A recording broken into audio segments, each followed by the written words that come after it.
Hi everybody, it's great to be back for our 21st lesson on the laws of Shabbat, Pininei Halacha, and we're continuing with the laws of preparation. And the question at hand of today's discussion will be working on Friday. We know that the world has a long weekend and Sunday, most people, not in Israel, but outside of Israel, they have Sunday, an extra day of just rest and recreation. Here in Israel, we work on Sunday, it's a regular day, because God commanded we shall rest on the Sabbath, and we have 6 working days, so Sunday's a regular day according to the Torah. The question is, what about Friday? Friday is a regular day for us, but we're getting ready for Shabbat, and we're commanded to do Shabbat preparations. So, are we allowed to work on Friday, our regular work? And perhaps there's a thought that this can interfere with our Shabbat preparations. And this is really what our sages teach us. In the Talmud it says that we must stop working on Friday at Mincha time.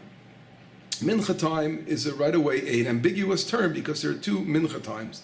One is Mincha Gedolah, which is around 12:30 if we look at days in 12-hour days. So 12:30 would be half the day, half an hour after half the day. We call in Hebrew Chatzot. Half the day, half an hour later. That's Mincha Gedolah. And that's when the sacrifice, called the Korbanat Tamid, was offered at that time. There's the beginning time for offering the sacrifice to the Korbanat Tamid. The other hour for praying Mincha is called Mincha Ktana, which is 2.5 hours before sunset, which would be 3:30 around if we take a 12-hour day. So in other words, there are two expressions for Mincha Gdolah and Mincha Ktana. So when the Talmud says on Fridays, getting ready for the Sabbath, we have to stop working before Mincha, or Mincha time. So the question is, what Mincha are they referring to? The greater Mincha, or the Mincha Gdolah, which is many hours before sunset, or Mincha Ktana, which is 2.5 hours before sunset.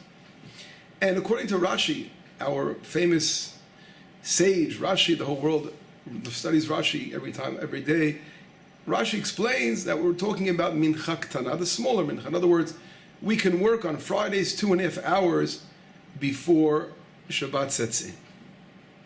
And there is another opinion, Rav Meir Rattenberg, another great rabbi who lived from Germany in the 1200s, around 1220 he was born, and he says that the Talmud is referring to the Mincha Gedolah. In other words, you have to stop working on Friday already at 12:30 in the afternoon and get ready for the Sabbath and not, again, continue with your regular labor. So the question is, what do we do today?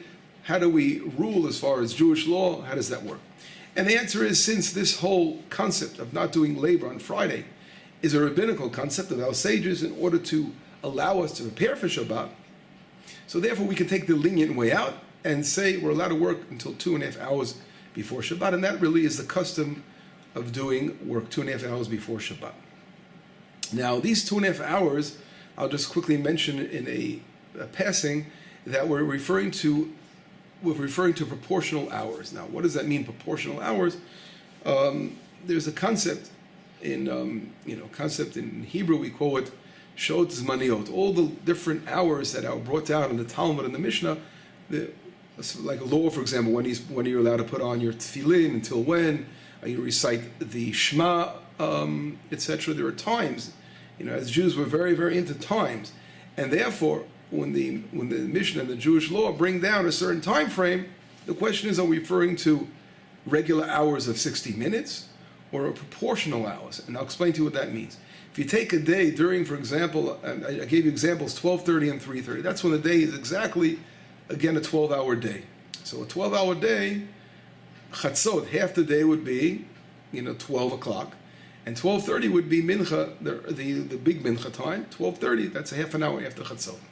But if we take a normal situation where the hours in the day are constantly changing, for example, right now we're in the winter time, and we have short hours. In other words, if we take proportional hours, they're shorter. Why? Because there are shorter daylight hours. We take the time from sunset.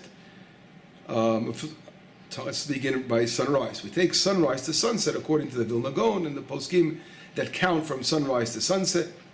So if we take those hours, for example, there are not 12 hours of light. There could be, less hours of light. It can gets dark at 4 o'clock. right? And the sun rises later, around 6 o'clock. So if we count from 6 o'clock to 4, so we're getting less hours, right? We're getting 10 hours instead of 12 hours.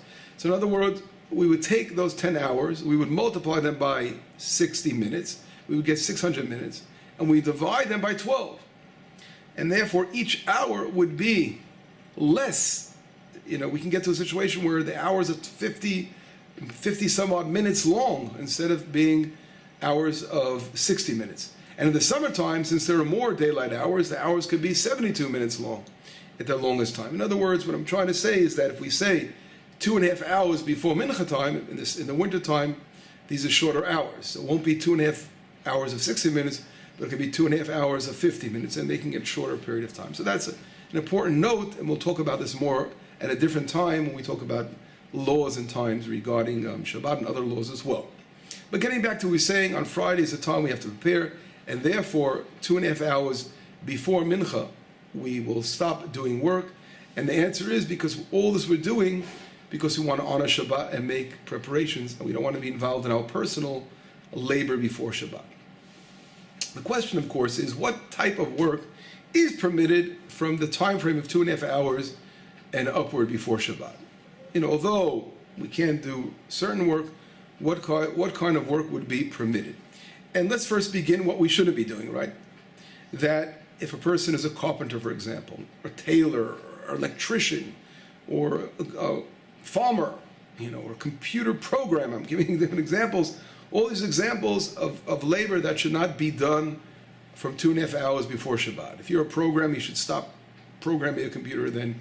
If you're a farmer, you should leave the field then. In other words, these kind of jobs, these kind of labor should be stopped 2.5 hours before Shabbat. If you are a scribe writing Torah and a tefillin and mezuzot, you should stop writing at those hours. In other words, or think about any profession you may be doing, editing, editing books. This work should be stopped 2.5 hours before Shabbat. But, and I'll say a big but, because if the labor is a temporary kind of labor, for example, person brought down, temporary labor brought down in our sages, they used to set traps out to capture animals. For example, setting a trap would be a temporary labor, wouldn't be a problem because you're not doing something that's going to continue. It's just setting a trap. It's a temporary kind of labor that would be allowed. Or, for example, if you want to dye your clothes, just preparing color and paint, they would take certain plants that would produce the colors, and they would soak them in water, and that again is something that one would be allowed to do, since we would call that a temporary kind of thing. Or if you're doing small computer things, you want to give a little, write an email or small computer commands that would set off other commands, that would be fine. We all know what it is like working with a computer sometimes. You want to post something, you want to do something, that would be allowed. It's not considered a big program getting involved in a big computer work. So these kind of things would be allowed to be done. We would call them temporary labor, and they would allow to be done before Shabbat. 2.5 hours before Shabbat. During that frame time, 2.5 hours before sunset, they would be allowed to be done. Let's take some other examples. We could talk about laundry, or cleaning your room, or let's say we want to water your garden. These kind of things are also temporary kinds of labor. They're fine. You're not getting paid for it. You're just doing certain chores around your house. Those kind of things would be allowed to be done. If a person, let's say, was writing a book in Torah, and he wanted to write down his insights, before Shabbat, that's fine also. He could write them down before Shabbat as well. Now, for temporary things, even if, let's say, someone, once in a while would get paid to water your friend's garden, or, a lot of times you have this young teenagers are asked to do certain chores for neighbors. Okay, you can do me a favor, water my garden, take my dog for a walk. There are different things that people do. And that's fine. If they get paid once in a while, it's not, they can do it, also within 2.5 hours close to Shabbat, as long as it's not kavu, it's not permanent kind of labor. Cutting person's hair, right? Or a taxi driver, anything, these kind of things, we could say, since they are for the sake of Shabbat, right? If they're done for the sake of Shabbat, and that's another thing to take into consideration, that would be allowed to be done before Shabbat. In other words, a taxi driver has to get someone to his destination before Shabbat. Obviously, a person's allowed to work as a taxi driver as long as he has enough time to get home before Shabbat, obviously. Getting a haircut, a barber, he knows he's going to give people haircuts an hour before Shabbat, as long as, again, these kind of shops will close down in time and they'll get back before Shabbat. They're allowed to keep them open because this work is done for the sake of Shabbat, right? So we spoke about examples of temporary kind of labor, and then labor that's done for the sake of Shabbat. Like cutting hair, we spoke about the taxi driver. Let's say a person needs to fix his refrigerator very quickly before Shabbat, otherwise he won't have cold food. You know, we're able to put it in the refrigerator. That's also allowed to be done. But on the other hand, going to a tailor where he's going to sew your garment, even if he's doing it for Shabbat, that's problematic because a tailor kind of work, most people are fixing a garment not just for one, again, not just for Shabbat, but they'll think it's really being, something that you're going to a tailor for, having a garment for other purposes as well. In other words, it has to be very clear that the work is done for Shabbat. If it's really not in the honor of Shabbat, work that is done by an expert, in other words, a tailor or a computer program, those kind of things, can't be done because it's not clear that it's for the sake of Shabbat, but in reality, it looks like it's for something else. And that's why those we spoke about before, all those expert fields of work must be stopped before Shabbat. Okay. The question is, what about commerce, stores? Are stores allowed to keep themselves open? They're selling, they're selling items. What's the problem there? And that's really not labor. And as a matter of fact, the rabbi said that really stores is really not a problem because not labor. They're just, they're just sort of selling and buying, etc. That is not a problem. But the custom really is also nowadays. The Mishnah Berurah wrote about it. The people of Israel had a custom also 2.5 hours before Shabbat to stop opening up stores. Only grocery stores that will sell, the proper provisions, food, and people need those. Sometimes the last minute you want to go into a store and buy something you're lacking for Shabbat. That for sure can be opened until a half an hour before Shabbat, and that really is the cutoff point. In other words, stores, commerce is really not a problem, but they should make sure they're closing down a half an hour before Shabbat. We spoke a minute ago saying that regular stores, closed stores, all these kind of things really should close earlier, but for grocery stores, they can really remain open until a half an hour for Shabbat, because we know it's very clear that it's for the honor of Shabbat, trying to sell the last minute stuff. And all of us, a lot of times, we spend Shabbat in Jerusalem next to my mother, and like bringing the food to her. So drive from here to Itamar before Jerusalem, we have to leave early enough to get there, but sometimes you're getting the last minute things. Oh, you forgot something, because we're missing a drink or something. You run to a store. So there are some stores in Jerusalem that are open. The Shuk is open very close to Shabbat, so it helps you out having those stores open, an hour before Shabbat. You can still get some stuff. And then all of a sudden, a half an hour becomes a ghost town. Everyone shuts down, and Jerusalem is quiet, and everyone is celebrating the Shabbat the way you should be doing. We hope that's the case in all places. But anyway, the question is, I just mentioned traveling before Shabbat. Let's say you have to go and you're traveling a long distance. You're here from Itamar to Jerusalem, so let's say an hour and 20 minutes sometimes to get there. So we have to leave, obviously, enough time to make sure we're in Jerusalem. We're going to arrive at least to our destination a half an hour before Shabbat. So if I have an hour and 20-minute drive, I want to, around 2 hours would give you enough time to land and to get ready, make your preparations where you're going to be. One of our great rabbis of our generation, Rabbi Eliyahu, as we say in Hebrew, Zechat Tzadik Livracha, may he rest in peace, this great rabbi, he would always say a person should double the time. In other words, if you were going for a 2-hour drive, you should leave 4 hours before to make sure you get on time to your destination, because it could always happen. Someone can get stuck, and the last minute, you can get into trouble. As a matter of fact, my daughter, she came last Shabbat. She's right now studying in Jerusalem, so she came last Shabbat to visit us.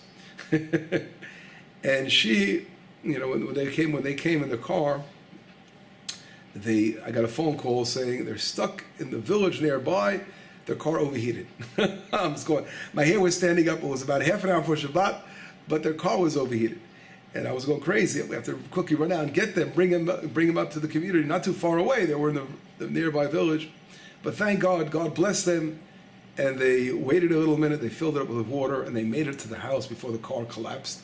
And whatever it was, it just shows you that these things can happen. Make sure you leave enough time before Shabbat to get to your destination.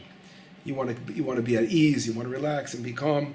And a lot I can add to this. A lot of times when we're flying abroad, we want to come back, or travel, you want to come back to Israel, or you're going from Israel to visit America or somewhere else.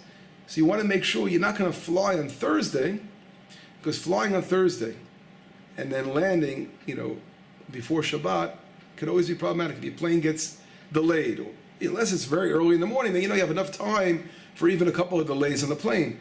But I do not like traveling on Thursdays, because I always like traveling leaving on Wednesday, making sure already Thursday, the whole day before Shabbat, knowing you're not going to get stuck. God forbid, because if you do get stuck, you have to spend Shabbat in the airport or whatever you're stuck. Anyway, we'll get to that next time with some other lesson. But anyway, we will continue soon our next lesson on the laws of Shabbat. Bye-bye.